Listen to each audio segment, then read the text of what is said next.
Welcome to the Wild Rose Ranch. Winter is coming to a close and there has been so much to get done before spring arrives here at our 60-acre Oregon homestead. From prepping our garden site and deer fence to planting fruit trees, herbs, and mushrooms before the grow season begins. The mood around here has been one of last-minute panic. Let's get into it.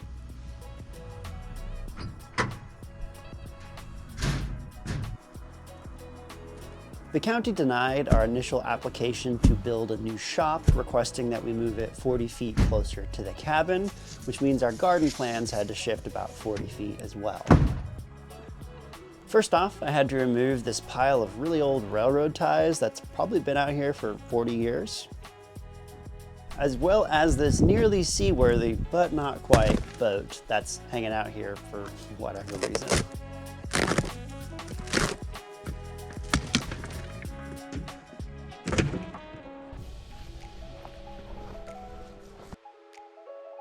Dump run completed, I finished cleaning up the planned garden plot by pulling these tea stakes we used to temporarily cage the blueberries from deer, and a bunch of random garden junk that's just been piling up over the last year.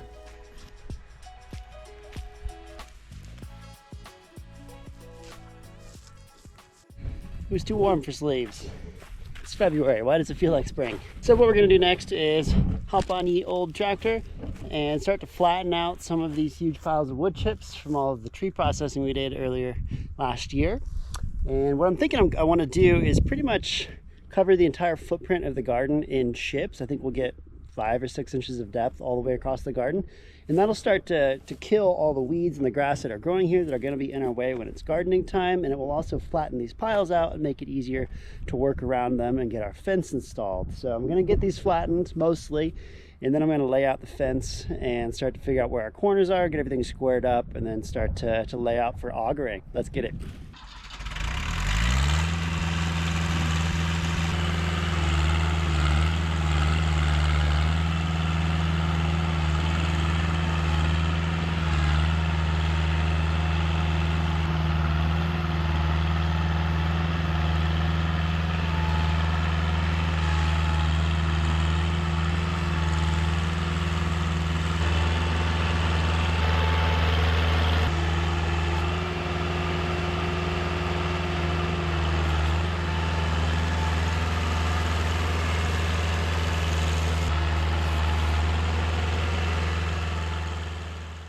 I'm still pretty new to running a tractor, but after a little trial and error, I figured out a decent way to spread our 50-some yards of wood chips, which came from the dozens of trees we removed this last season to create a proper fire barrier. Speaking of the tractor, it's started having some steering issues recently and likely has a failing steering box. I can still use it for work, but it's a little cumbersome. Sometimes it just doesn't turn very well. Thankfully, the importer I bought it from has been super generous and they're sending me some parts. So in a future video, I'll crack it open and get it back to 100%. All right, I'm gonna call that good for now. Gotta fine tune it probably by hand, but I think what I'm gonna do next is lay out the corners of the garden so I know exactly where these chips belong, then I can dial it in. And the garden is dictated by that pink flag over there, which is the corner of the shop. We got to come back a certain number of feet to allow for code, retaining wall, etc. So let's get that laid out. We squared the garden roughly off the driveway, plotting a 40 by 80 foot footprint. Laying out a large space like this and keeping it square can be quite challenging. The best method I've found is to set one side at the correct spacing and then eyeball your other 2 corners as best you can. We're really close to the mower. Oh, too short.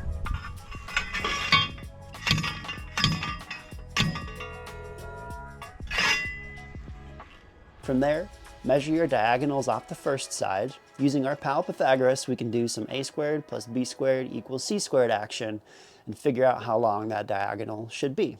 Tweak the corner, checking the straight and diagonal side back and forth until all of the numbers agree, or until you get tired and it looks good enough. We've got our corners marked, so I know the exact footprint we're working with in the garden. I got rid of a couple of logs and branches and that stump that was in the garden footprint. Now I'm gonna hop back on the tractor, finish spreading these chips, And then I gotta get cleaned up because I gotta go hang out with my nieces.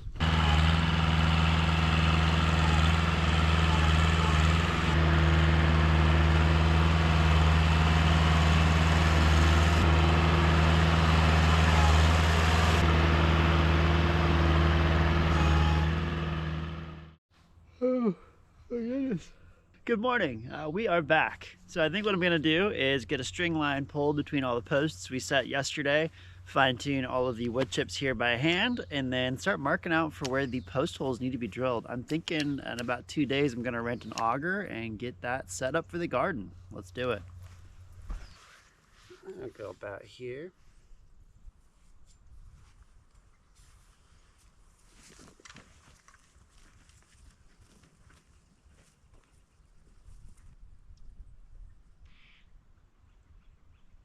Let me show you guys a tension style knot. This is really nice when working with string lines. We're gonna come into about here, pull it tight, and you're going to want to keep your loops close there. Come around once, and then come over the top like that. And then back down to the bottom, and we're pinching right here the string line that runs out. And we're gonna come back around the bottom, go back up to the top, just like that. And that should hold pretty well. So we get a nice tight string line. Now we can take this and continue to run it on to our next post.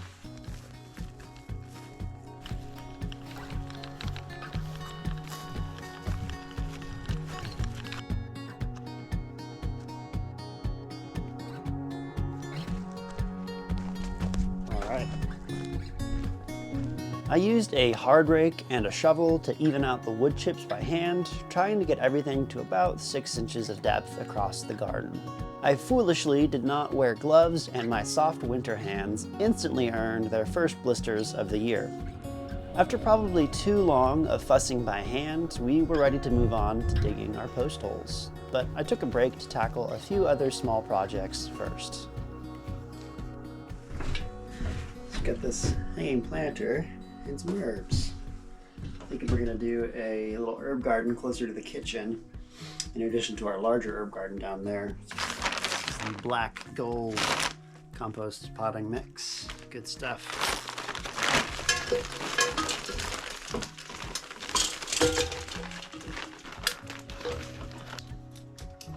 A little selection of starts here. Tried to go with mostly creeping varietals, so they'll hang off the side of the baskets instead of getting all bushy. We've got some oregano, some julep mint, some creeping thyme, creeping rosemary, some chamomile, just because I thought it'd be a nice complement and be nice to make some tea. And then this is the one not like the others. This is just cilantro, because we don't use it much, but when we do, we never need as much as the supermarket sells. So I thought it'd be nice to have a little bit, at least until the weather gets hot and it bolts. Let's do rosemary on the bottom.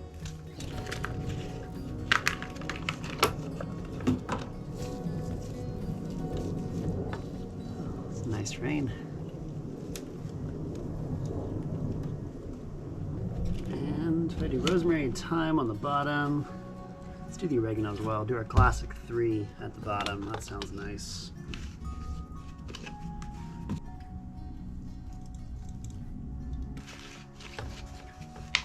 I love spring. I love spring so much. I'm allergic to everything, but I love spring. I think because I know what mint does. We're gonna put mint in the smallest one and make its life as difficult as possible, because it will find a way and we'll still have too much mint. That gentle rain sounds so good.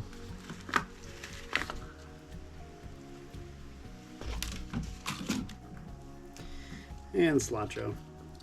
This might be silly, but julep mint, my favorite cocktail mints.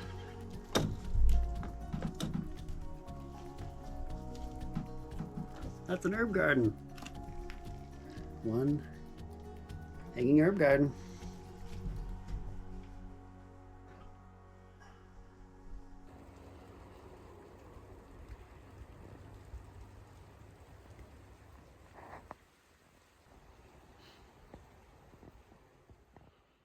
All right, I just got back from the hardware store with all the lumber for the garden. This was a lot. We have 14 6x6 by 12 foot posts we're going to be using for the corners and H braces, 4x4s for the horizontal parts of the H's, and 2x4s for the gates. We got 10-foot T-stakes that are going to be for in between the corners, kind of in the middle of each run. And I've ordered an 8-foot run of deer fencing. I couldn't find that local, so I should be here in about a week. You can kind of see right over there. I also found some bare root fruit trees for a pretty good price locally. Mostly what I was finding was 35 to 45 bucks. I got these guys for 26 a piece. So we got a couple of cherries, a nectarine, and a peach. And we're gonna go ahead and start our orchard back kind of in that corner. And there's gonna be shop, garden, and then orchard's gonna go down that fence and hopefully get some nice sun exposure. We got one Montmorency cherry right here. I was originally thinking of doing trees all the way down the driveway. Then I realized as they got mature, we would end up with just fruit being dropped all over our driveway for the late summer and fall, which probably isn't a good move. So as pretty as it would be, we're gonna put our orchard back here instead of following this row. That cherry can stay though. So let's plant some trees. Got our Rainier cherry, our Bing cherry. These have to cross-pollinate, so we got to plant one of each. Flavor top nectarine. These are self-pollinating, so we can get away with just one, as are the Alberta peaches, my favorite peaches. We're gonna do a lot more other trees, but those are just the ones I was able to find at this price, so let's start with that.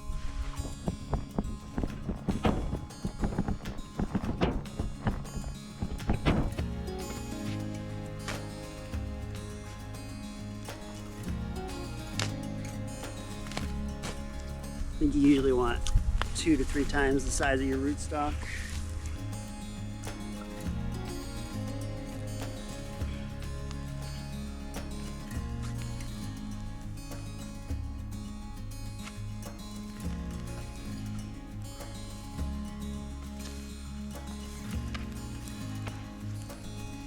That's a big hole.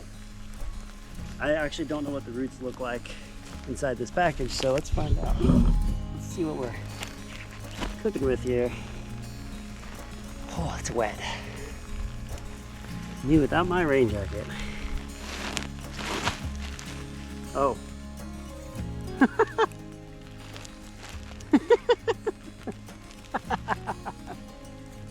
My hole is so big. I thought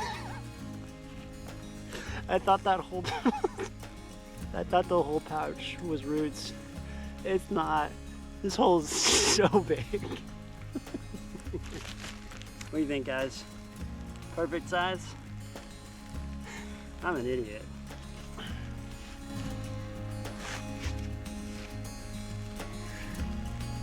think that's pretty good. You want to come up right to where the graft is, I think right below it typically. I've got this open bag of just Miracle Grow in-ground soil. It'll be fine.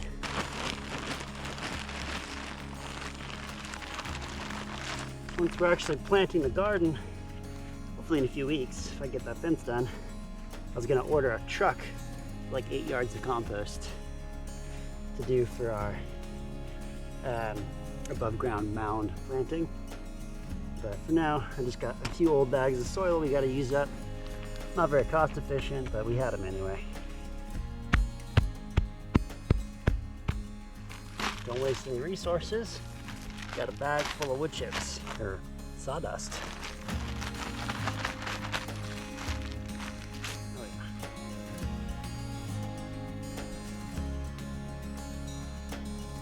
When you're mulching trees, I've learned a few tricks recently. You want to pull it back from the crown of the tree in about a 6-inch circle total. So 3 inches on all sides. That keeps from smothering the crown of the tree. On the perimeter, what you can do is mound it up just a little bit, just to create a little bit of a dam for the water. And what that does is it keeps water from running out the side of your mulch. and keeps it all centered on the tree where it belongs. It's much more efficient for watering. Which in the summer, everything's dry. That's great. Thankfully here in Oregon with our well, we never have water restrictions or issues with that. We got plenty of water, but I know a lot of folks like in California and other parts of the country have much more severe droughts than we do. So this would be extra important in that kind of environment. There we have it. One Alberta peach. Got to get it caged for deer, but we'll do that later. Let's get to the next ones.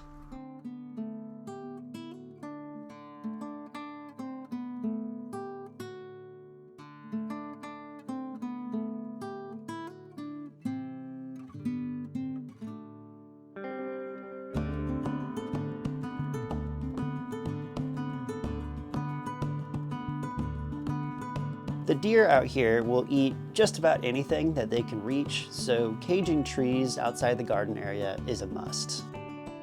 We used some 5-foot woven wire fencing that I had lying around from last season and made 2-foot diameter cages for each tree. I like to have one end cut flush on the wire and one with the wires cut so that they're poking out, so you can grab that wire and wrap it around itself to form the cage. To save T-posts, we used just one per tree and tied them off to the cage to keep them kind of straight.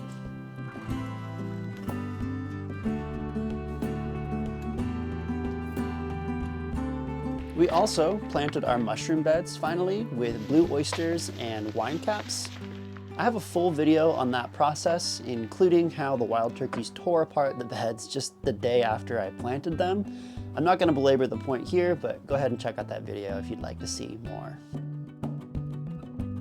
In addition to all of these outdoor projects, I finally finished the cabin kitchen remodel after almost a year. I also did a long-form video on that, including the final remodeling steps and a tour of the whole space, but I've stared at footage of the kitchen long enough recently, so I'm not going to hammer that point to death here. Go ahead and check out that video, which is linked above if you're curious. After those diversions, I finally got back to prepping the garden space. All right, I got my string lines changed a little bit, so we're extending past the actual corner. And I've got all of the holes marked out. Just rented this here auger. Let's get these holes busted out real quick before we lose the sun. It's like 5 o'clock already. That should be a little better than a post hole digger.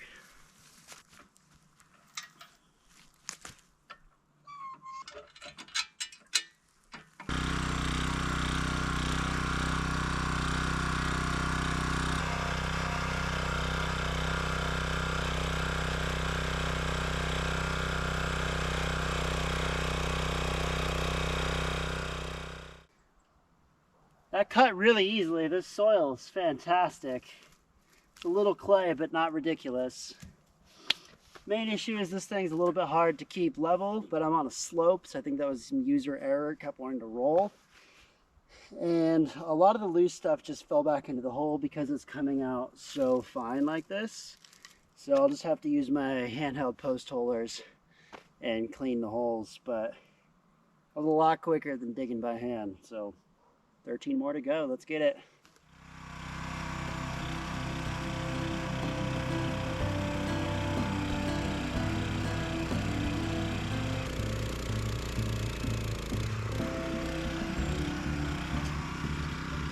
All right, I just drilled 5 holes in about 10 minutes, which is amazing. No blisters on my hands either. Things slightly cumbersome to use, just being the teeter-totter style. It's easy to get off of level, but it drills a big enough hole that we're going to be able to square the posts up just fine. So I think I'm just going to time-lapse this thing and try to bust it out before we lose the sun, because it's been a long day and there's lots yet to do.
I've heard from so many people in this valley that the soil here is just red clay and bedrock.